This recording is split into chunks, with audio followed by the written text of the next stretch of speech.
रुपये असं रेट दर चालू आहे. त्यानंतर 19 म्हणजे मित्र हो, प्रत्येक 1 किलो बॅग असते. त्यानंतर 25 किलोची बॅग असते. म्हणजेच त्यानंतर 25 किलोची बॅग 5,000 ते 7,000 पर्यंत आहे. 1 किलोची बॅग 200 ते 450 पर्यंत आहे.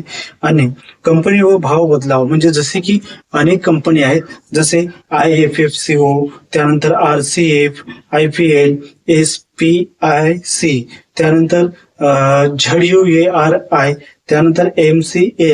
खतांचे दर महाग सबसिडी व जिल्ह्यानुसार बदलू शकतात. आणि ज्योती, चंद्रपूर, नागपूर विभागात वाहतूक खर्चामुळे दर थोडे जास्त असतात.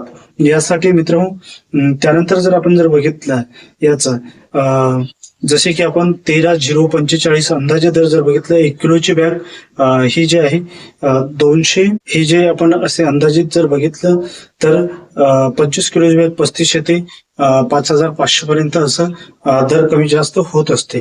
तर मित्रांनो, व्हिडिओ जर आवडला तर नक्की चॅनलला लाईक करा, सबस्क्राईब करा आणि शेअर करा.